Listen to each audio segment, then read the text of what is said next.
day 13 of my challenge. I'm trying to reach the rating of 2000 in chess within 30 days. And guys, my opponents are starting to get stronger. I am playing nearly always with the white pieces, and I face 1g6, 1b6, the Scandinavian, lots of unconventional opening, and I show you how to face them. Enjoy! Alright, let's go. So my opponent are starting to be really stronger, but we still go with the center, with the 2 pawns in the center, if they let us go. They're playing the modern. I think I've played against the modern yesterday or before yesterday. And I showed you a plan with bishop here, queen here, castle long, and give mate. This time I will go all in. I will go with the 3 pawns attack. So this is called also Austrian attack. Okay, I need to defend this pawn. And basically I'm ready to push forward if my opponent lets me do that. Okay, I'm developing all my pieces. The question is, where is this bishop going? You have always to ask yourself, where is, not just develop anywhere, but what is the most effective square? And I think my bishop is doing really well here, where I could go for the fork, or the fork on d5. Is my opponent losing a piece already? I mean, they played the move b6, but can I... Oh my god, I just win a piece now. d5. This knight is pinned, now I take back, and who is protecting this poor knight? And yeah, this is usually the move to defend, but there is a problem, because I mean, why black is saying, if you take, I take, but once I take, I'm also attacking this pawn, as that bishop. So it's a great exception, and my opponent just lost a piece in 10 moves. Nice. Okay, they took there, we take here, we're attacking the rook. That pawn is lost forever, rest in peace pawn, but we'll castle. And now we try to give checkmate really quickly. I think my opponent shouldn't have played this move, because now they will not be able to castle anymore. If I play the move rook e1. Okay, actually I will play rook knight g5, because I'm threatening queen d5, which is a double attack to the rook and the pawn. The most natural move here would be knight out. Okay, knight here, protecting the square. This also makes sense. But then I have to keep going. Maybe I'll play f5. It's a fun move. If my opponent takes here, I have queen here anyway, and I'm attacking the rook and this pawn. And if the...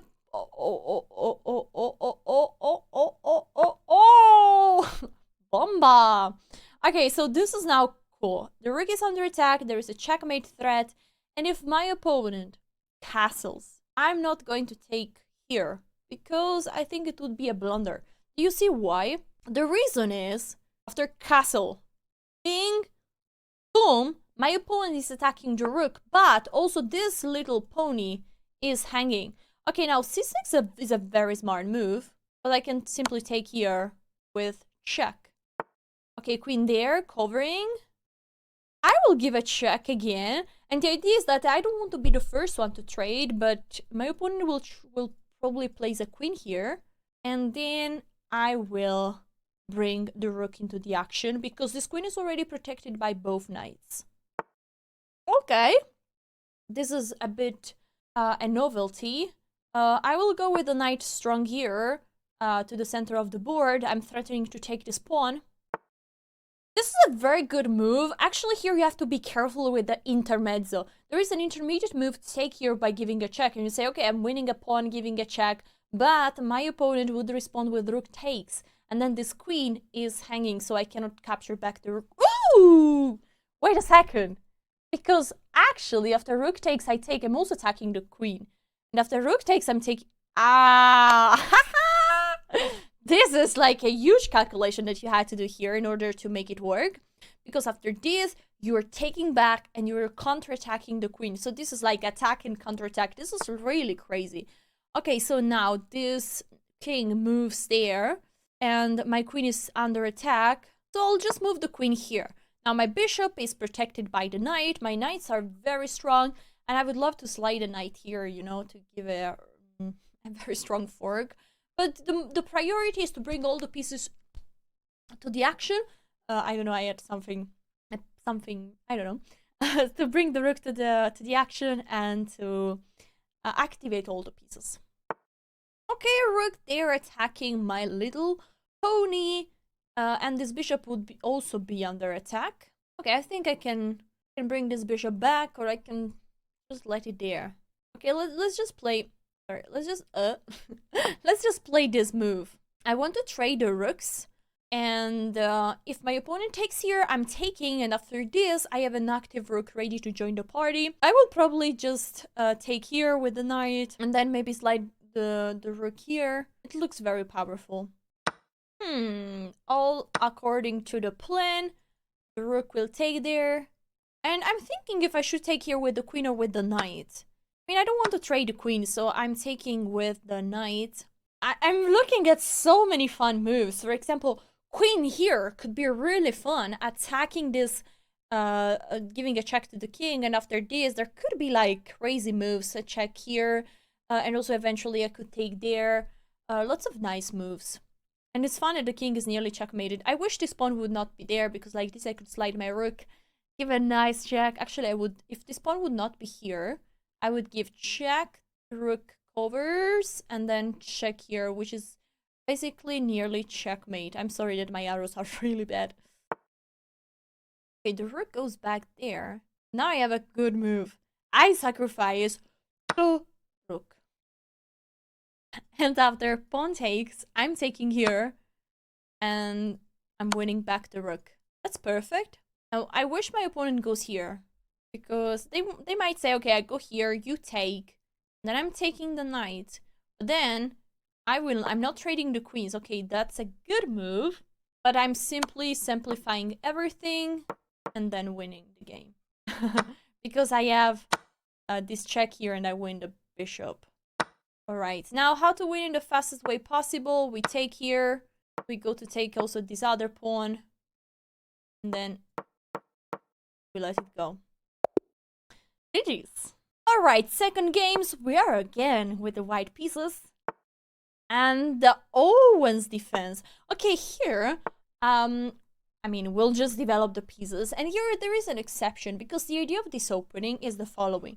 My opponent is attacking this pawn, and then they want, if I protect it with the knight, they want to keep going with pawn here and then bishop here, pinning this knight, and it's a little bit annoying. That's why I start with bishop here, protecting with the bishop. Now I develop the knight. The knight is already controlling that square, and now I will simply castle. Okay. Oh, I'll push this pawn. Now my opponent has two bishops in fianchetto, but they are both blocked. Look at this. And the idea of delaying the knight move here is to play now the move c3. So I have the connected 4, and you automatically win the game. Oh, wait, this is chess. Okay, so you have to give checkmate. Okay, we have to make a different plan. I hope this was funny. Okay, I'll push the pawn here. You might say, what is this? Well, the idea is that I want to open up files. And now I open a file direct to the king. If the queen takes, I'm going with the rook, and then I'm going to develop this. Okay, let's go immediately with the rook. I sacrificed the pawn, and honestly, maybe it wasn't good. But we'll keep going. I have to develop a bishop. Now, my opponent could go for long castle, and I don't have much. I don't have much compensation. I'm just a pawn down. But hey, okay, we go back here. At least now I have this move. Yeah, it's really not much that we have here. Okay, fine. So, we have opposite side castling. What do we have to do?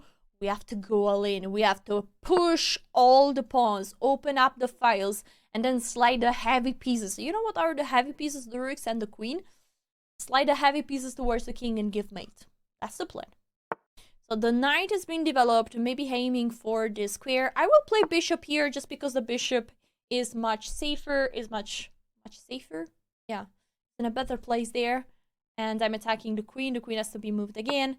And maybe I can push here, sacrificing another pawn. That's good. What do you think? I'm not sure. I'm not sure, but I'll do that. Sacrificing a pawn. I want to be fast and furious to open up files. If the knight takes, I'm playing b4. The knight has to go back, protecting this pawn. But then I go with the bishop here. I want to trade that bishop so that there are lots of holes. You know, the king side of my opponent will just be like Swiss cheese. You know what is the most famous Swiss cheese? Is the Emmental. And there's a cheese that have lots of holes inside. That's why this king side looks like cheese. Okay, so I'm playing queen here. Now this is starting to look fun. because my opponent has no attack at all. I mean, this f5 move was not great because it's not doing much. I don't understand it. And now I can bring the queen here, and then I can go with bing, boom, and this is starting to look painful for my opponent. Okay, they took, but we are taking, and my next move is going to be really painful for them.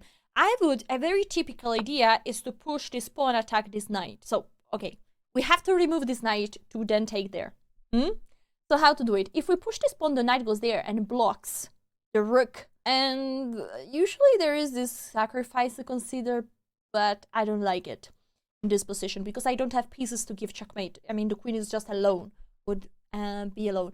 I was thinking about knight there, but after bishop takes, I'm better, but I don't have a way to kick the knight. So I will do bishop here. I'm offering a trade. Would you like to trade, please? Please? I think my opponent shouldn't trade, but they don't have many other options. I think, yeah, because after bishop takes, I'm taking, I'm attacking the queen, attacking the knight, I'm going to trade and then eventually take here. So what can they do? If they defend this bishop, which needs to be defended, with rook here, I'm taking rook takes and I go with the knight there, and it's the same story. So this bishop e5 is a very strong move. Not sure what they can do here. Maybe they can just take here, and after knight takes, play queen here, this take, and after I take, they still have an escape room. Okay, they are doing something similar. I'm going there, taking, and then I go with the knight. Now the point is that it's basically not checkmate because the king can at least run all the way. But I win a pawn.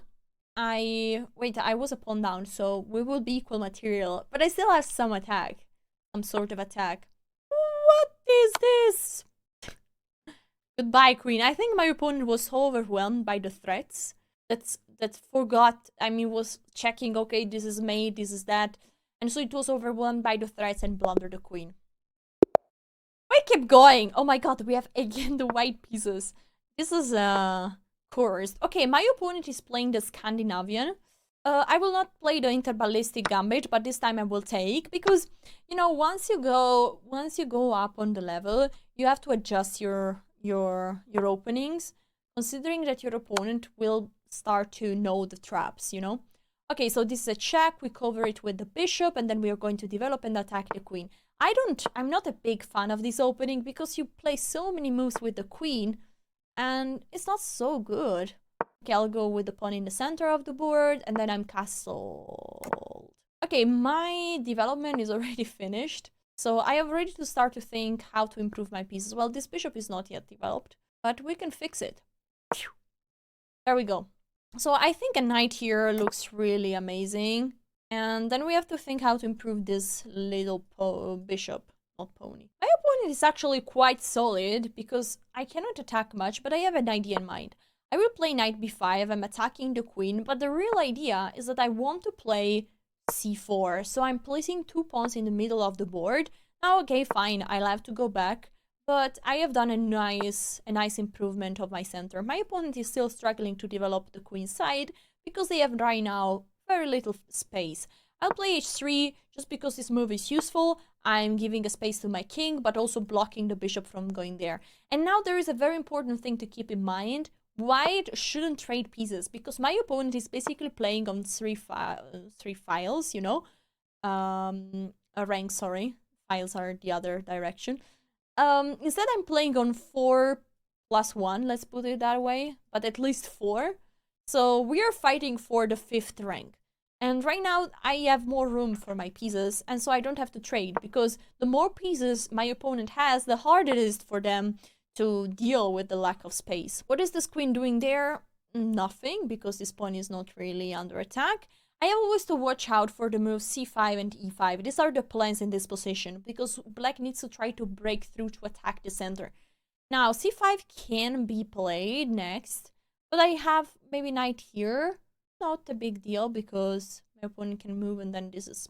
So maybe they can play d5, but I could just respond with a move d5, which looks sensible. So you know what? I'll just respond with placing a rook on the open file, semi-open file technically. And now I think they will have to push one of these pawns to fight for the center. If not, they will be crushed. Okay, I don't want to move on. I need to improve this bishop. This bishop is not doing much right now. But it's also hard to imagine a better square for this guy. Okay, in this case, I think about what is the best piece of my opponent, and it's this one. Because for the same reason that we saw before, if we trade this bishop, my opponent will be left with very weak squares, and they are very kind. I think they are like a bit bribed about this pawn. They like the pawn so much that they gave away that bishop. But this could be like danger for them. Okay, I'm a pawn down, but I have some attack going on there. I have to defend this knight, so I'll play rook there. It feels a bit artificial, but it should be alright. My opponent needs to be careful not to lose the queen, because if I can play a move, I think I will play rook here next, and then they are nearly losing the queen. So this is good. This is very good. I will go with the knight there. Now I'm ready to go with h4, h5. I'm ready to bring the rook suddenly to the attack. This is called rook lift. Okay, now I will play... Okay, should I play this? Yeah, this looks amazing. Because the knight cannot be captured because it's checkmate in 2 moves. And if the queen goes here, which seems like, okay, the queen is protecting, being spicy, I can just bring my rook here and I'm attacking the queen and the knight behind. And I think my opponent could even resign there. Okay, they go with the queen here, trying to defend. I will play a rook there. Yes, this looks amazing. Still, the checkmate is the checkmate threat is real. But I cannot sacrifice my rook because after bing, boom, bam, the queen is taking. And then after check this, I don't have much more. The queen is protecting the f7 square. Okay, so my opponent is kind of waiting there. But I think I will go with this move. I'm trying to trade a pawn. Ooh. Okay, this move is good on one side, but it's bad on the other side because they are losing a piece. I can simply take here and then take here and then win a piece. I mean, I will show a bit slower. Sorry. Okay, now we take there. And basically we have an extra piece. The rook needs to go back. We'll go back here just because the rook gets a bit, the bishop gets a bit more space. How to win this endgame? The safest way is to just trade even more pieces, trade the rooks if possible, and don't lose pawns. This is important. Do not lose pawn, because if you start to lose pawn, even if you have an extra piece, the pawns can be very dangerous, especially if they are very pushed. You know that they say that 2 pawns on the 3rd rank, if are black pawns, have a value of a rook. So just 2 pawns there should be 2 points, but they actually have a value of 5, which is sick in my opinion. Okay, trading pawns would be very helpful. Okay, if I play this, I lose a rook. My rook is a little bit misplaced. Okay, I will play this. I know that it seems like I'm blundering a pawn because this pawn is just protected once and attacked twice, but it's actually helpful to get some space here. Okay, my opponent is attacking the knight. I can take there, which brings to some trades. I'm attacking the rook. I'm taking back here. And now I'll give a check. I'm also attacking this pawn. Okay, the king goes back. We'll take it. Attacking the rook. Then we go back here. We want to slide the rook there. And we do it. I'm looking for checkmates, but this rook is not so well placed. I'm taking here. Always important to check that this is not back rank, but I have a square there to run in case it would be necessary. Okay, I'll go with the rook here, just attacking the pawn. This is just a check. My opponent could give it, but it's not much. They are instead protecting the pawn. I will go back here just to make sure my bishop is not hanging, and then maybe I can go with the rook there and take this pawn. In the endgame, in all the endgames, you have to try to create a pass pawn and win the game, because it's not clear that I'm able to win here without promoting a pawn. Instead, if I can take this pawn and slowly push it, I will win the game. I run here, and we take the pawn. Trading rooks is good for us. Perfect. Okay, and we go. I mean, I gave away this pawn. You don't have to, but I'm sure that I'm promoting. That's why I'm doing that. Now, there is no way to stop the pawn, because if my opponent tries to go here behind, I just go with the rook behind first. And okay, now they are trying instead to go back here. But once the rook goes there, I just bring my rook and I'm promoting next. Okay, my opponent is not resigning, so when you are completely winning and they don't resign, just make sure to avoid a stalemate. If they go here, they self-checkmate. Oh, look, they disconnected. I don't know why people like to do that. It's not sensible. And GG's. Last game for today. Wow, we're playing a 15 under 65. Those are starting to be some serious game. You see, they don't end up in the opening. Usually it requires a little bit more effort. Okay, knight out. I will also go with the knight out. Now, if my opponent brings the knight out, there is a fun trick. They could also go for the fried lever. This is a free pawn and I'm taking it. And I don't remember. I think I have to take there. And now I have to be very careful. I think the best move is h6. I've studied this. I have to admit it. It's theory. And the idea is that I'm avoiding knight there. And if the queen goes there, I can defend it like this. Now the rook is attacking this pawn, which is attacked twice and protected just once. I'm thinking, what about this move? I needed to protect it one more time.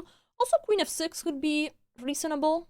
Because the idea of queen f6 is that I want to bring the bishop out on c5. I don't want to block it with the pawn on d6. So it's a bit more harmonious. And you might say, Eliza, but you don't have to bring the queen out too early. You say it all the time. And yeah, that's right. But here, my opponent doesn't have a way to really attack my queen.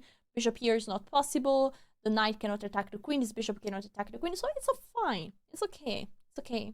You know, when you become stronger chess, it's because you understand which rule to follow, which rules to follow at which situations. Because there are so many rules and sometimes they are just, you know, just going against each other. Right, this is attacked one more time.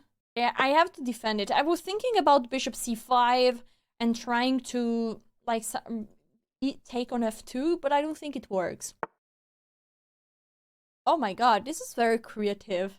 The knight is attacking here. I can't take because my pawn is pinned. But honestly, this is a trade. And every time you're up on material, trades are good. And I have an extra pawn. So if my opponent used 2 tempos to go with the knight there and then take. So for me, it's all right. What is the right plan in this position? Well, first of all, I have to castle and develop all my pieces. But then would be very good. I would reach an amazing position if I could play d5 and d4. So controlling the center and then using my bishop, placing the bishop on d6 to attack here. That would be amazing. Queen there. Always ask, is there any threat? I think not, we can castle, but I understand the idea of my opponent. They want to go with the rook left and try to attack my king. Wow, they are so good. This is such a good idea, honestly. Amazing. Now, if I push here, they could theoretically take there. Because if I take, the queen takes there.